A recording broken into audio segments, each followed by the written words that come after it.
있습니다. 그 말씀에 생명이 있습니다. 나의 마음을 하나님께 열겠습니다. 나의 생각을 예수님께 집중하겠습니다. 들은 만큼 변합니다. 들은 만큼 행복해집니다. 예수님의 이름으로 기도합니다. 아멘. 네, 오늘 본문 말씀은 히브리서 12장 5절로 11절까지의 말씀입니다. 찾으셔서 함께 읽도록 하겠습니다.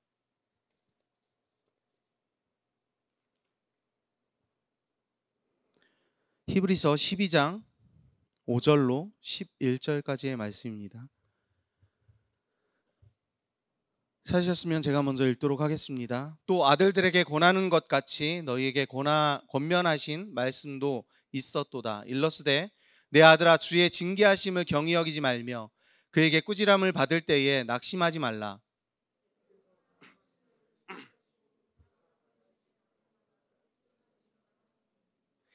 너희가 참음은 징계를 받기 위함이라. 하나님이 아들과 같이 너희를 대우하시나니 어찌 아버지가 징계하지 않는 아들이 있으리요.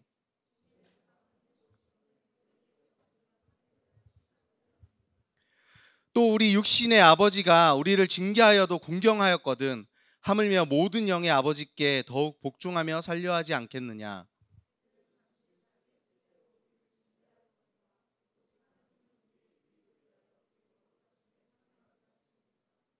같이 읽겠습니다. 시작. 무릇 징계가 당시에는 즐거워 보이지 않고 슬퍼 보이나 후에 그로 말미암아 연단받은 자들은 의와 평강의 열매를 맺느니라. 아멘. 오늘은 다행히 본문을 읽고 시작합니다. 오늘은 제 아들 얘기로 먼저 시작하면 좋을 것 같아요. 오늘 아버지와 아들의 얘기이기 때문에 제가 제 아들을 정말 사랑합니다. 너무 당연한 얘기인데 진짜로 많이 사랑합니다. 어느 정도 사랑하냐 하면 정말 뭐든지 다 해주고 싶을 만큼 사랑합니다. 그리고 아들에게 정말 웬만하면 화가 잘 나진 않아요. 어느 정도로 안 나냐 하면 제가 그 태국 선교 갔을 때 그 갈비뼈가 금갔었잖아요. 누워있는데 아들이 예고도 없이 소파에서 점프를 해가지고 두 무릎으로 갈비뼈를 아마 그것 때문에 더 오래 갔나 싶은데 정말 숨을 못 쉴 정도로 아프고 눈물이 나더라고요. 그래서 엎드려가지고 정말 숨 못 쉬고 있는데 아내는 와서 올라타고 장난치고 뭐 아내 얘기는 하면 안 되는데 하여간 그랬습니다. 그런데 화가 나지 않았어요. 어떻게 반응했냐면 엄청 아파서 눈물 나가지고 숨 못 쉬고 있다가 번뜩 드는 생각은 아들이 너무 놀랐겠다. 이런 생각이 드는 거예요. 그래서 아들이 놀라지 않았으면 좋겠다라는 마음으로 괜찮아 아빠 괜찮아. 그런데 다시는 그러면 안 돼. 이렇게 얘기를 했죠. 웃으면서. 화가 나진 않았어요. 그거 말고도 뭐 아들이 어떤 일을 해도 웬만하면 화가 나지 않아요. 근데 제가 아들한테 엄청 화를 낼 때가 있어요. 언제일까요? 정말 아들이 눈물 진짜 쏙 빼놓을 정도로 화를 낼 때가 가끔 있습니다. 우리 집에서 제가 제일 많이 화내진 않는데 제일 크게 화는 내는 것 같아요. 정말 눈물 쏙 빼놓을 정도로 화를 내거든요. 언제 화를 내냐면 아들이 위험한 일을 할 때, 아들이 정말 높은 데서 아빠가 쳐다보지도 않는데 아빠가 있다라는 생각을 가지고 그냥 뛰어내려요. 막 아빠가 받아준다고 생각하니까 뭐 겨우겨우 받고 여태까지는 안 다치고 지나왔지만 그럴 때마다 조마조마한 거죠. 아들이 크게 다칠까 봐. 아니면 칼을 만진다든지 가스불에 손을 댄다든지 이런 일을 할 때면 여지없이 저는 화를 내요. 화가 막 나서 화를 내는 게 아니라 화를 일부러 내요. 크게 내요. 그리고 그렇게 화를 낼 때 우리 장모님이나 장인어른이나 우리 아내가 옆에서 말리려는 기색만 보여도 저는 얼른 아들을 안고 방으로 데리고 들어가서 문을 잠궈버려요. 그리고 그 안에서 아들을 혼을 내기 시작합니다. 물론 잘 때리진 않지만 거의 때리진 않고 소리를 좀 높여서 언성을 높여서 얘기를 하죠. 이게 얼마나 위험한 일인지, 너가 이 일로 인해서 어떻게 될 수 있는지를 조목조목 설명하면서 계속 알아들을 때까지. 처음에는 뭐 발버둥 치고 난리가 나거든요. 그런데 제가 알아들을 때까지 계속 설명을 해요. 울음이 그치고 제가 제 말을 이해할 수 있을 때까지. 그러고 나서 아들한테 잘못했다라고 입술로 고백하라고. 그렇게 얘기하면 진짜 와, 잘못했다고 얘기를 진짜 그렇게 사람이 못하는 것 같아요. 어려서부터 그런가 봐요. 그래서 내 말을 따라해 보라고 이렇게 얘기를 해서 겨우 잘못했다라고 얘기를 하면 꼭 안아주고, 아빠가 널 사랑하는데 아빠가 너가 다칠까 봐 그랬어, 이렇게 얘기를 해줘요. 제가 이 얘기를 왜 할까요? 왜 제가 아들을 사랑하는 게, 진짜 제가 화낼 때 다른 사람들이 나를 보면 친아버지가 아닌가 봐 이럴 정도로 화를 내거든요. 그런데 사랑하지 않는 게 아니잖아요. 사실은 사랑하는 크기만큼 화를 내는 거예요. 제가 아들을 사랑하는 크기만큼 화를 내는 거예요. 왜냐하면 그 아들을 사랑해서 다치지 않았으면 좋겠다라는 마음으로. 말씀에 이런 말씀이 있습니다. 한번 찾아보면 좋을 것 같은데요. 잠언 3장 11절에서 12절까지의 말씀입니다. 혹시 네, 띄워주셨네요. 함께 읽겠습니다. 시작.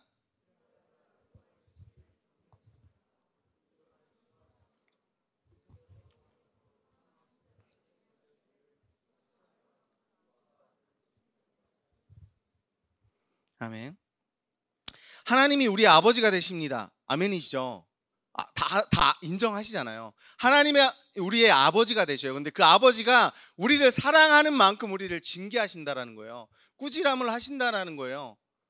그 징계하심이 이상하게 여길 필요가 없다는 거예요. 왜냐하면 하나님이 우리의 아버지가 되시니까.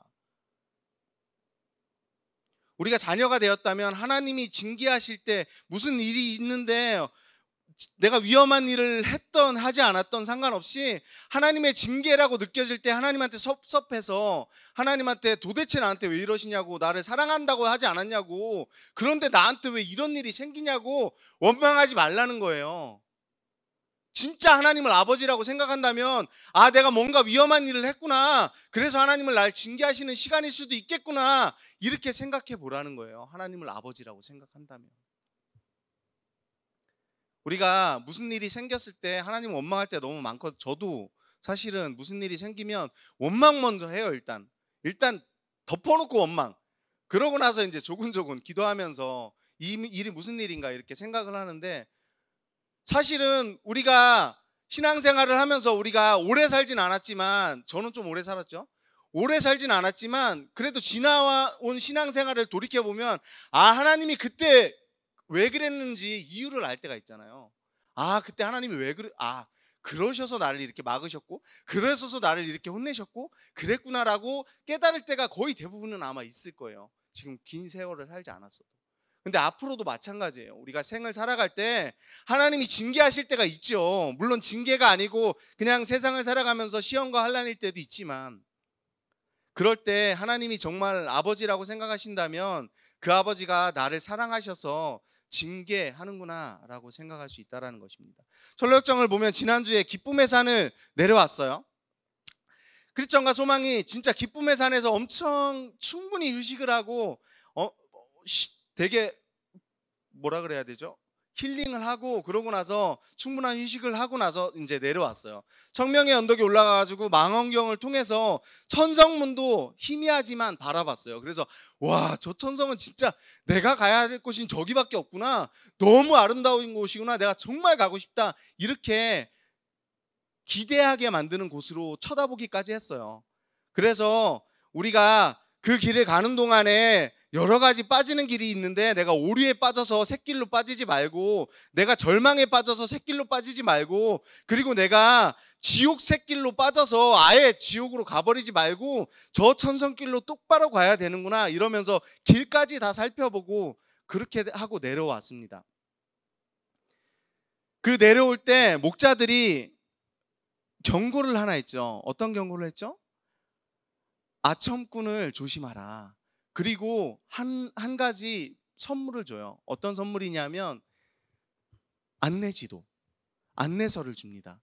너희들이 갈 때 길을 잃을 수 있으니까 이걸 보면서 가, 이러고 선물을 줘요. 그러고 나서 이제 오늘 얘기가, 스토리가 시작이 됩니다.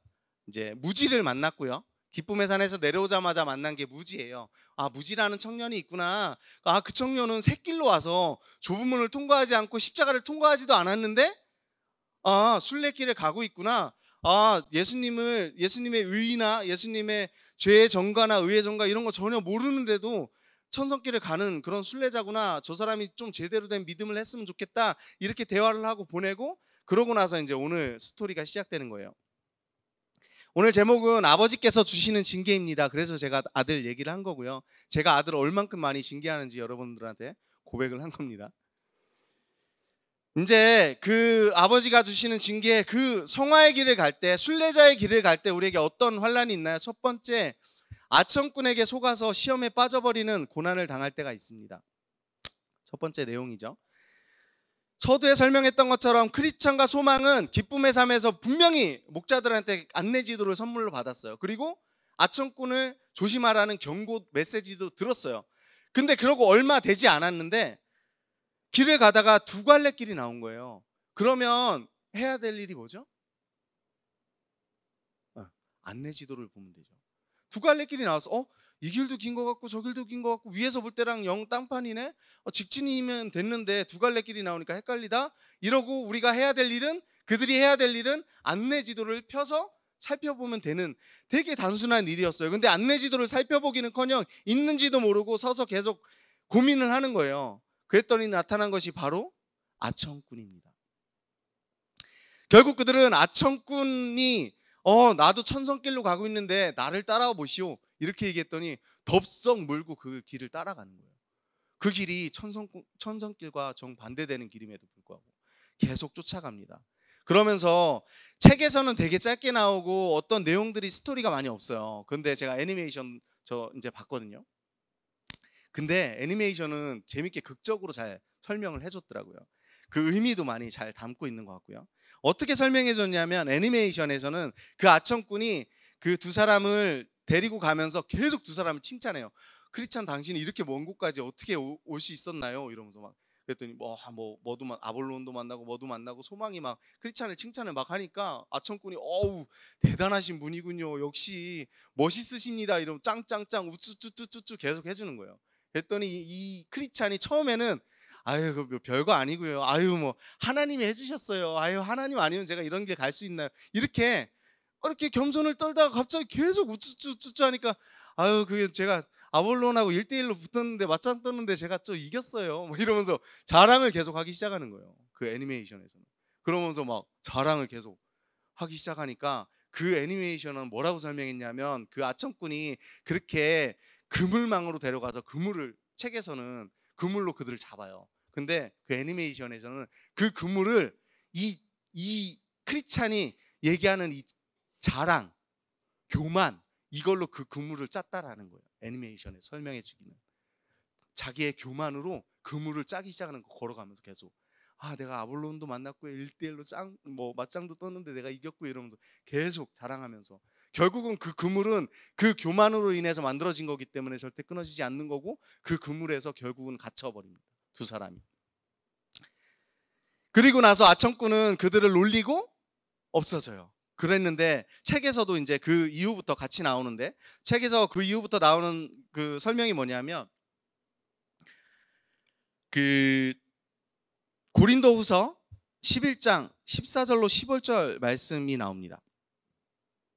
한번 띄워주시고요. 14절로 15절입니다. 함께 읽겠습니다. 시작.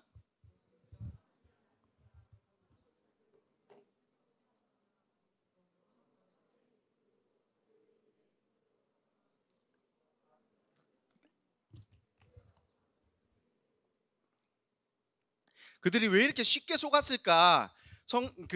철로역정 책에서 설명하는 건 뭐냐 하면 광명한 천사로 위장을 했기 때문에 그들이 빛의 사람인가? 이러고 착각을 하고 따라갔다라는 거예요. 결국은. 그런데 이미 목자들에게 설명을 다 들은 그들이 넘어간 이유 치고는 사실은 좀 이유라고 얘기하기가 쉽지 않은 이유긴 한 것 같습니다. 근데 우리들도 성화의 과정을 걸어가다 보면 그런 광명한 천사들을 만날 때가 있다라는 거죠. 우리들도 그 길에 가다 보면 뭔가 그리스도인인 것 같고 뭔가 되게 선한 사람인 것 같고 그래서 뭔가 하나님의 일을 하는 사람인 것 같은데 나한테 함께 해보자고 같이 가자고 이렇게 유혹을 받을 때가 있다라는 것입니다. 그럴 때 우리도 이들처럼 그를 따라가서 그 광명한 천사를 따라가서 패망하지 않기를, 그물망에 걸려서 고생하지 않기를 바라는 마음에 이 글이 써진 내용이라는 것이죠. 크리스천과 소망은 결국은 그물에서 후회하고 있어요. 그런데 빛나는 한 사람이 갑자기 지나가면서 그들에게 말을 겁니다. 그리고 그는 뭘 하나를 들고 있어요. 채찍을 들고 그들에게 말을 걸어요. 그리고 그 그물에서 그들을 풀어줍니다. 그리고 당신들이 왜 이 그물에 걸리게 됐는지를 하나하나 물어보면서 설명을 하기 시작해요. 한마디로 오목조목 오밀조밀 그냥 그들의 잘못 하나하나 다 따지는 거예요. 그러면서 너희들이 왜 잘못했는지, 뭘 잘못했는지, 그러면서 그 빛나는 한 사람이 어떻게 하냐 하면 그들을 채찍질을 합니다. 히브리서 12장 6절 말씀입니다. 한번 읽겠습니다. 시작. 주께서 그 사랑하시는 자를 징계하시고 그가 받아들이시는 아들마다 채찍질 하심이라 하였으니, 오늘 본문 말씀 중에 있는 내용인데 결국은 서두에 말씀드린 것처럼 사랑하는 만큼, 관심을 가지고 있는 만큼 징계를 한다라는 거죠. 사랑하는 아들이니까. 그래서 정말 아들이니까 그렇게 기억하라고, 너희들이 징계하는 거에서 멈춰서지 않고 기억하라고 채찍질까지 한다라는 거예요. 제가 아들을 키우는데 그 아들이 아이 키울 때 다 쓰는 방법인지 모르겠는데 우리 누나가 쓴 방법이라 저도 한번 해본 것 같아요. 이 아이가 뜨거운 것을 만지려고 할 때, 아기 때 뜨거운 것을 만지려고 할 때 디지 않는 정도의 뜨거운 거를 아기 손을 갖다 대는 거예요. 아기가 만지려고 할 때. 그러면 아기가 엄청 뜨거워하죠. 그 순간 즐기면서 잡고 있습니다. 그러면 안 되겠죠. 당연히 디지 않을 만큼 뜨거운 거예요. 디는 거 아니고요. 어쨌든 그 아이가 뜨거움을 느낄 수 있도록 잠깐 잡고 있어요. 그리고 손을 떼주면 아이가 놀라서 손을 떼죠. 근데 너무 놀랍게도 그 아이가 그게 뇌리에 박혀서 그 다음부터 뜨거운 거야 라는 소리가 들리면 손을 떼요. 근처도 안 가요. 그것 때문에, 그 뇌리에 박힌 것 때문에. 물론 좋은 방법이라고 말씀을 드리는 건 아니고 우리 집안 내력인지 모르겠는데 약간 좀 과격하게 키우는 내력일 수도 있어요. 근데 그런 식으로 뭔가 각인을 시켜주면 그 아이가 뜨거운 거야 라고 얘기할 때 결국은 그 아이가 그 뜨거운 걸 손을 안 댄다라는 거죠. 여기서 하는 이 채찍질도 저는 이런 생각이 드는 거예요. 채찍질을 해서 각인을 시켜주니까 잘못된 거야 라는 이미지가 떠오를 때마다 잘못된 거구나. 결국은 그 길을 가지 않을 수 있는, 그렇게 하라고 하나님께서 우리를 사랑하시는 마음으로 해주신 게 아닐까라는 생각이 들었습니다. 우리도 순례자로 결국은 이 길을 가고 있고 갈 수 있습니다. 그래서 이 길을 가는 우리들에게 크리스천과 소망이 이런 얘기를, 그 푯말을 써놔요. 거기다가 이 길을 가는 사람들이요, 이리로 와서 순례자들이 곁길로 가다가 어떻게 되었나 보시오. 그들은 목자들의 그 선한 충고를 경솔히 망각해서 그물에 얽혀들었고, 그들이 구출되고 나서 채찍질까지 맞은 이 상황을 보시오. 이제 이것을 경고로 삼으시오 라고 푯말을 만들어 놓고 다시 순례길을 갑니다. 우리도 이 순례길을 가고 있는 순례자들입니다. 말씀에서는 이렇게 얘기하고 있어요. 요한계시록 3장 19절 말씀입니다. 한번 띄워주세요. 함께 읽겠습니다. 시작. 물은 내가 사랑하는 자를 책망하여 징계하노니 그러므로 내가 열심을 내라. 회개하라. 그러니까 내가 징계를 받았으면 우리가 해야 될 일이 뭐라고 얘기하는 거죠? 요한계시록에서 내가 징계를 받고 있는 것 같으면 회개하라는 거예요. 우리가 해야 될 반응은 원망하고 불평하고 아들이라면서요 나한테 왜 이러세요가 아니라 회개하라는 거예요. 돌이키라는 거예요. 내가 뭔가 잘못된 길을 가고 있을 수 있으니까 돌이켜 회개하라고 요한계시록에서 말씀해주고 있는 것입니다. 성화의 길을 가는데 어떤 환란이 있는지, 그 두 번째, 믿음이 무엇인지 무지하게 잘못 알고 무지처럼 살아갈 때가 있습니다. 아첨꾼에게 속아서 넘어간 뒤에 빛나는 한 사람의 도움으로 겨우 빠져나왔잖아요, 이들이. 그리고 그들이 만나게 되는 건 무지라는 청년이에요. 아까 얘기했던, 아까 기쁨의 산에서 내려왔을 때 처음 만났던 그 청년, 무지라는 청년. 그 청년을 다시 만나게 됩니다. 그리고 그들이 그때도 그 무지라는 청년을 돌이키길 원해서 여러 가지 신앙적인 점검들을 해주었는데 돌이키지 않았거든요. 그런데 다시금 이 무지한 청년이 돌이켜서 자신들과 같이 천국문을 갔으면 좋겠다라고 생각을 해서 또 권유를 하는 내용들이 쭉 나옵니다. 이 청년, 아까 얘기한 것처럼 그때 나올 때 어떻게 이 청년을 소개하냐면 매우 활발한 청년이라고 소개해요. 자만이라는 도시에서 샛길로 올라온 청년인데 매우 활발한 거예요. 그리고 이 청년을 얘기하는 걸 쭉 얘기를 들어보면 그 청년이 모태신앙 같아요. 완전히 딱 모태신앙이에요. 어떻게 신앙생활을 하고 있냐 하면 주님을 만나기 전 모태신앙 얘기하는 겁니다. 주님을 만나기 전 모태신앙. 그가 굉장히 선한 삶을 살아가고 있대요. 자기가 예수님이 어떻게 살아가는지 얘기를 해주셨기 때문에 그 선한 삶을 여태까지 살고 있고, 남에게 빚진 것도 다 갚았고, 늘 기도하며 금식을 했고, 11조를 내고 후원금도 냈고, 그리고 천국에 가려고 고향을 떠나서 지금 이 순례길까지 가고 있다라는 거예요. 모태신앙 같지 않나요? 되게 오랫동안 믿었어요. 하나님을 믿어요. 먼저 번에 얘기했던 이기주의 씨, 제가 얘기했었잖아요, 지난주에. 이기주의 씨는 좀 달라요. 이 사람은 세상의 가치관에 편향해서 그 가치관을 타고 부자도 되고 돈도 벌고 인기도 얻고 이런 신앙생활을 하는 사람이지만, 이 사람은 세상의 가치관에 놀아나지도 않아요. 하나님의 가치관을 따라서 살아가는 사람이에요. 그러면서 11조도 하고 헌금도 하고 예배도 드리고 거기다가 매우 활발해서 열심인 청년이에요. 봉사도 잘하고 우리 권능이처럼 성김도 잘하고 이런 청년인 거예요. 예수님을 만나기 전 권능이 약 이런 모습. 이 청년, 결국은 이 청년이, 근데 잘못된 게 뭐냐 하면 이 청년은 이 모든 것들이 바로 자신이 선해서 생겨난 일이라는 거예요.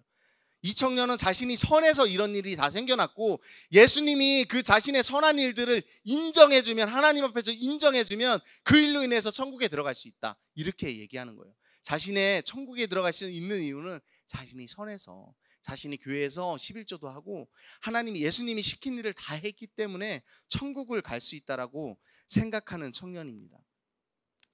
사실은 우리 모습을 보는 것 같아요. 그냥 우리가 신앙생활 하면서 좀 우리가 예수님의 뜻대로 살아가지 않을 때 우리 모습, 그 모습을 너무나도 닮아 있는 것 같습니다. 그 믿음이 엉뚱하다라고 크리스찬이, 그가 착각하고 있는 믿음이라고, 잘못된 믿음이라고, 그가 어떻게 하면 믿음의 길로 살아갈 수 있는지 계속 설득을 합니다. 마태복음 11장 27절 말씀입니다. 함께 읽도록 하겠습니다. 마태복음 11장 27절 말씀입니다. 함께 읽겠습니다. 시작.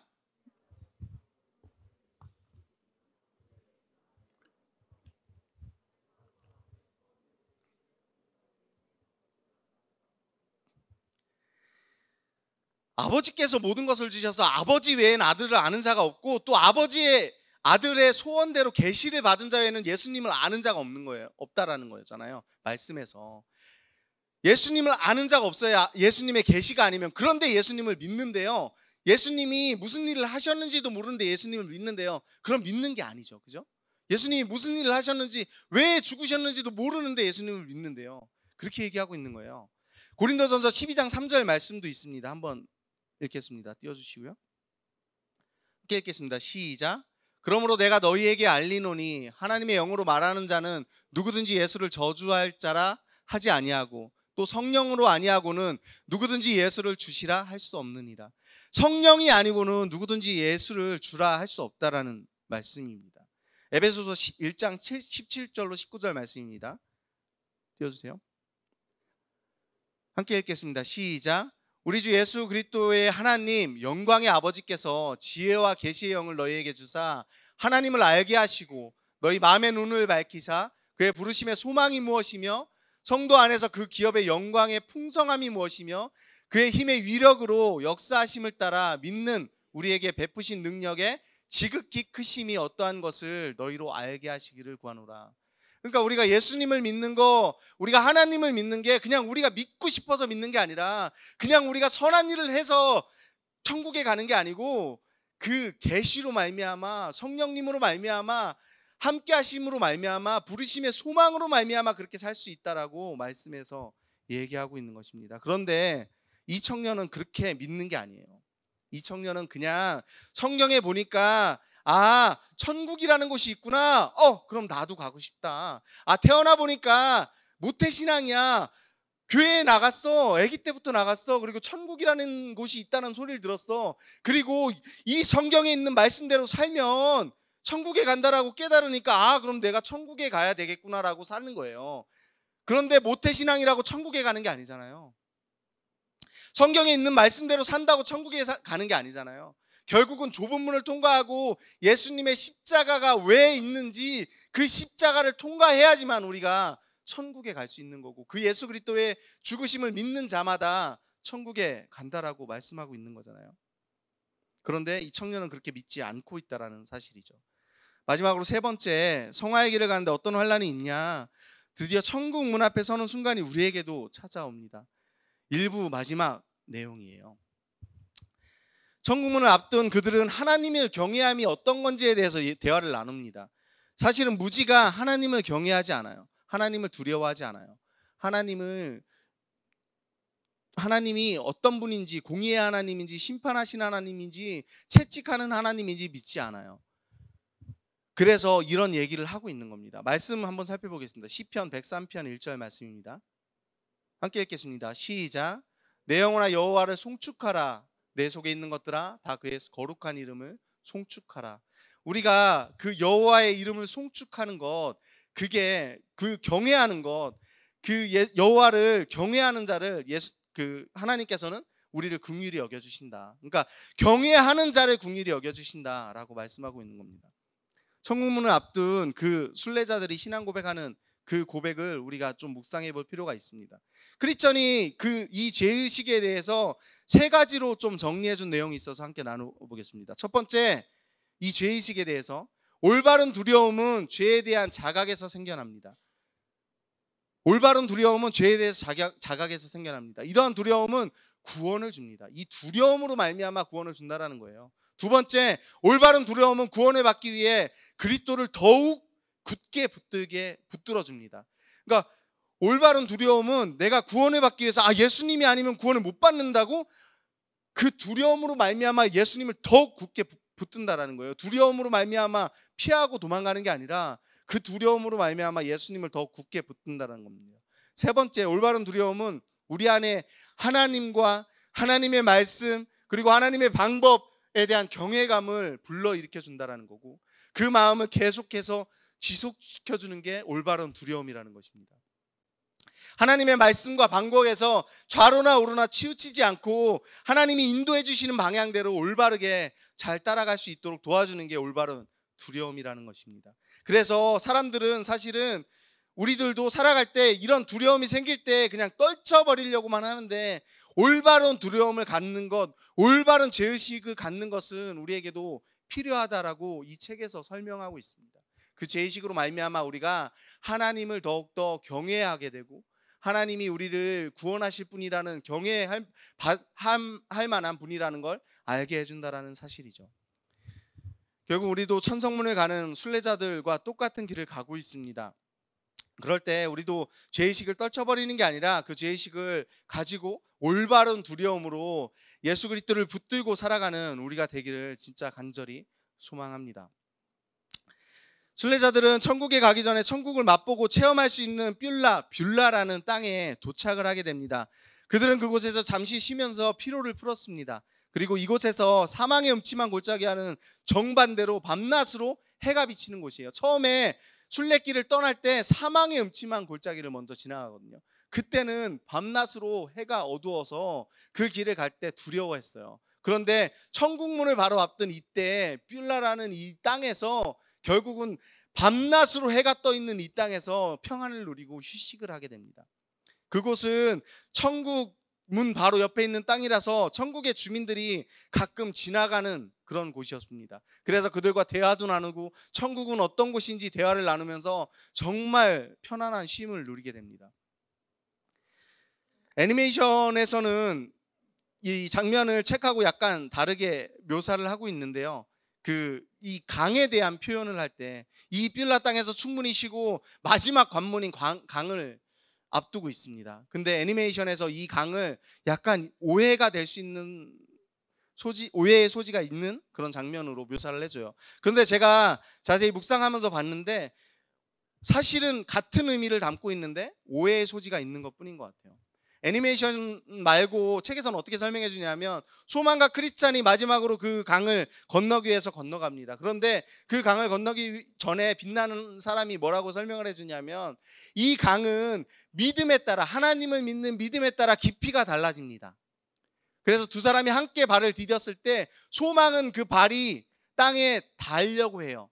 단단하다는 걸 느껴요. 그래서 자기가 위험하지 않다라고 생각을 하는데 크리스찬은 그때 당시 믿음이 연약해져서 머리 끝까지 계속 잠기는 거예요. 그래서 두려워 떨고 내가 이렇게 살 수 있나? 나 죽는 게 아닌가?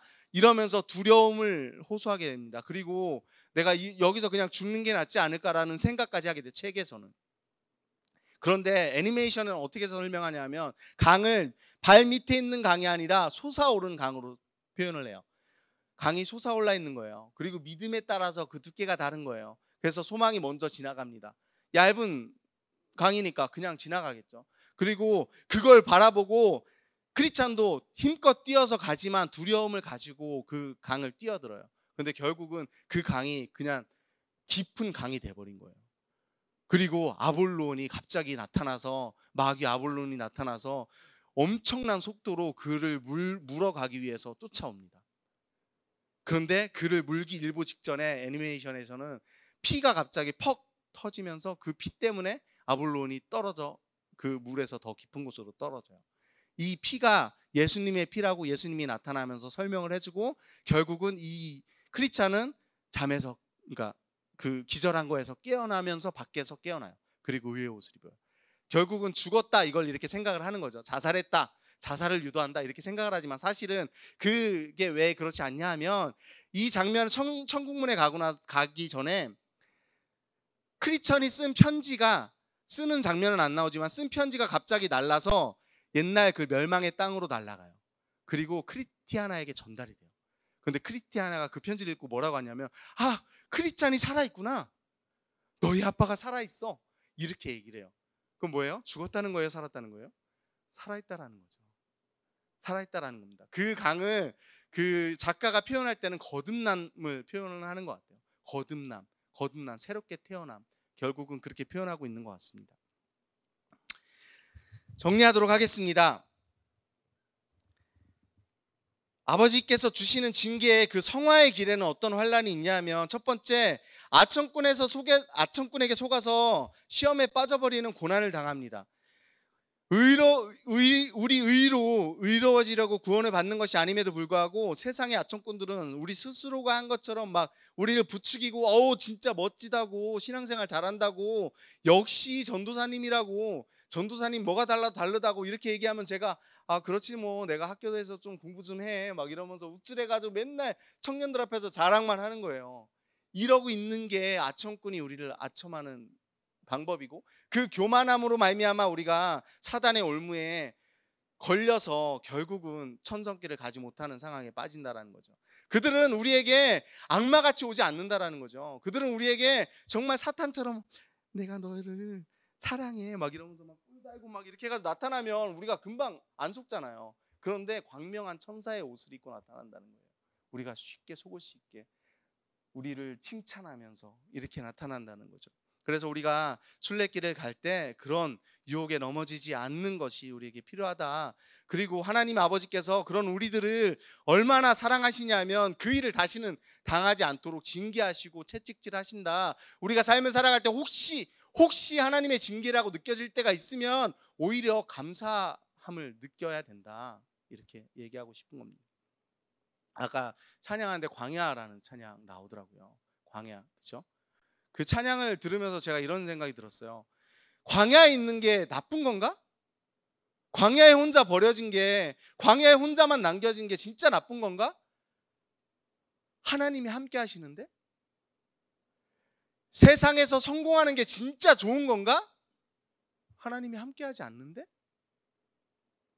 어디에 있는 게 중요한 건가? 하나님이 함께 하시냐? 함께 하지 않느냐가 중요한 거지. 그런데 우리는 하나님이 함께 하시냐 함께하지 않느냐는 일단 덮어놓고 생각조차도 안 하면서 내가 지금 어디 있느냐, 내가 광야에 있느냐, 아니면 내가 지금 기쁨 가운데 있느냐, 내가 지금 안전 가운데 있느냐, 이것만을 바라보니까 안전만을 쫓아가는 거죠. 하나님이 계신지 안 계신지 살펴보지도 않고 안전하고 즐겁고 행복하니까 그 길만을 쫓아서 계속 가려고 한다라는 거죠. 내가 광야에 있다 할지라도 그 길이 하나님이 함께 하시는 길이라면 그 길이 우리에게 선한 길입니다.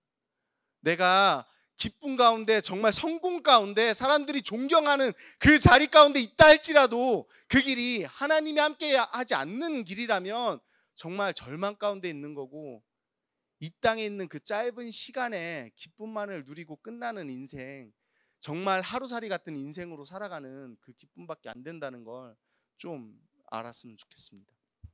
두 번째, 믿음이 무엇인지 우리가 무지하게 잘 모르고 살아갈 때가 있습니다. 세 번째, 천국 앞에서 우리가 천국문 앞을 가는 때가 있는 것 같아요. 그리고 천국문 앞에 가기 전에 뷸라라는 땅이 있어요. 근데 저는 이 뷸라라는 땅이 되게 책에서는 되게 짧게 나오는데 좀 묵상하면서 어떤 생각이 했냐면, 지금 그럼 우리에게 뷸라 땅은 무엇일까? 저는 교회라는 생각이 들더라고요. 천국을 미리 체험할 수 있는 곳. 천국을 미리 체험할 수 있는 곳. 내 옆에 있는 지체가 정말 나랑 안 맞아도 이곳은 천국입니다. 천국을 체험할 수 있는 뷸라 땅이에요. 이곳이 완전한 천국은 아니지만 하나님께서 천국의 모형으로 만들어주신 공동체고, 이 공동체를 통해서 우리가 이 공동체를 얼마나 사랑하느냐에 따라서 정말 천국처럼 느껴질 수도 있고, 아니면 세상과 별 차이 없이 느껴질 수도 있는 거죠. 우리가 이 공동체를 사랑해서 이 공동체를 예수님의 몸된 지체로 만들어 나갈 때 이 공동체가 정말 뷸라 땅처럼, 천국 앞에 있는 그 뷸라 땅처럼 천국을 체험하는 땅이 될 거라고 제가 믿고 또 기도하게 됩니다. 하나님이 우리 아버지가 되신다면 제가 서두에 얘기한 것처럼 징계하고 채찍질하는 분이라는 거, 마지막으로 요한일서 4장 16절 말씀 읽고 마무리하도록 하겠습니다.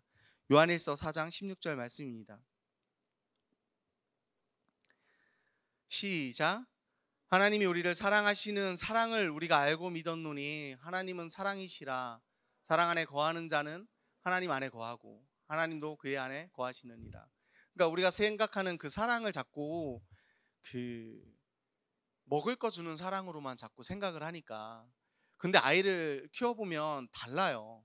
아이에게 먹을 것만 주고 칭찬만 하지 않습니다. 절대로. 그러면 아이가 온전하게 클 수 없어요. 아이 징계도 하고 때리기도 하고 잘못된 길에 가고 있으면